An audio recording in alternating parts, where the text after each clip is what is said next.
agregar algo más al concepto de holding que hablamos en el video anterior.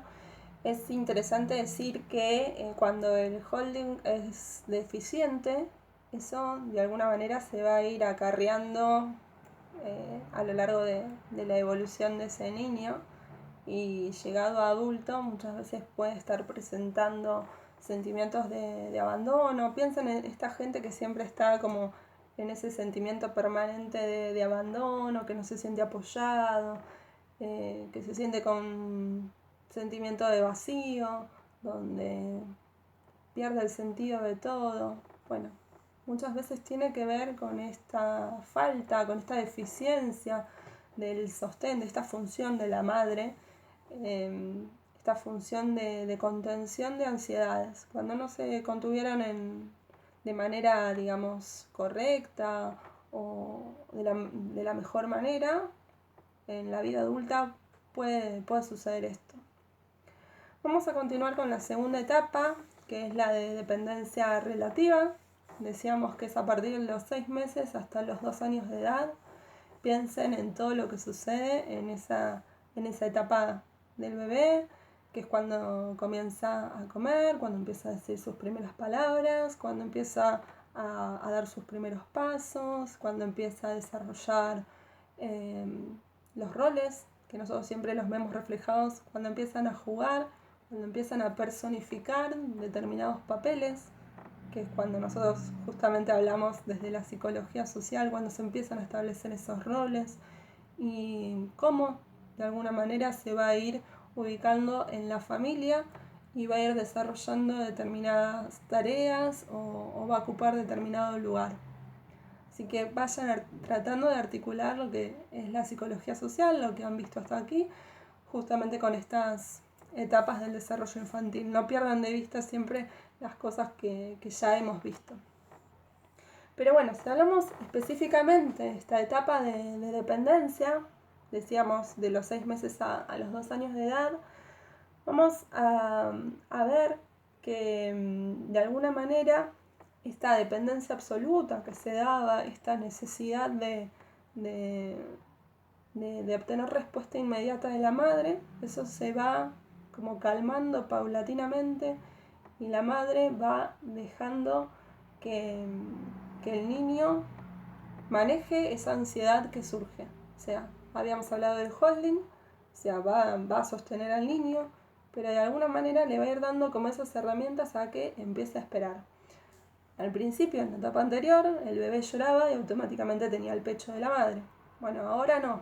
Ahora sabe que quizá es momento de la comida y que escuchan un ruido en la cocina. Eso va a significar que mamá está cocinando y que en cualquier momento va a llegar la papilla.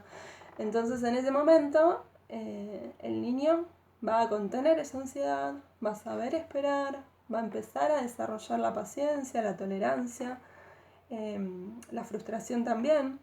Entonces, este es el momento en el que nos estamos situando.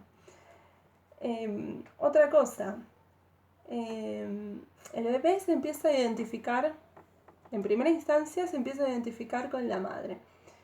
Y si ustedes notan, alrededor de los 6 meses, si es que no existe algún tipo de condición, el niño va a desarrollar lo que nosotros llamamos sonrisa social. Es decir, cuando una madre sonríe, lo habitual es que el niño devuelva esa sonrisa. Entonces, vamos a decir que se empieza a desarrollar esta identificación. Otra cosa, otro ejemplo, por ejemplo, sería el momento de la alimentación.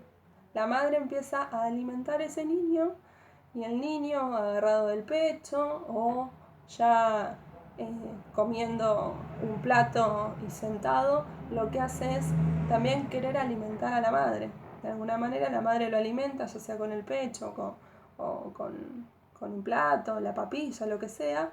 El niño como que responde de la misma manera. Entonces como que se empieza a identificar. Y no solo se empieza a identificar, empieza como a imitar esas acciones. Después vamos a hablar también de la imitación, pero empieza como a identificarse con un otro y empieza a diferenciarse, ¿no? O sea, por un lado piensa que existe un yo, que es el bebé, y un no yo, que puede ser la madre o el entorno, ¿no? Entonces empieza como ese proceso. Otra cosa también que se empieza a dar en esta etapa es la comunicación.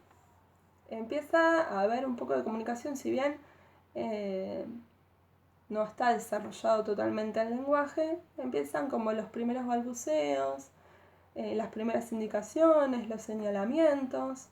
Entonces, de alguna manera se empieza a desarrollar lo que nosotros llamamos comunicación, y ahí volvemos a los teóricos de primer año y todo lo que implica la comunicación. Así es como se va generando. Entonces, desde la visión de Winnicott es fundamental la presencia y la actitud de la madre para esa comunicación.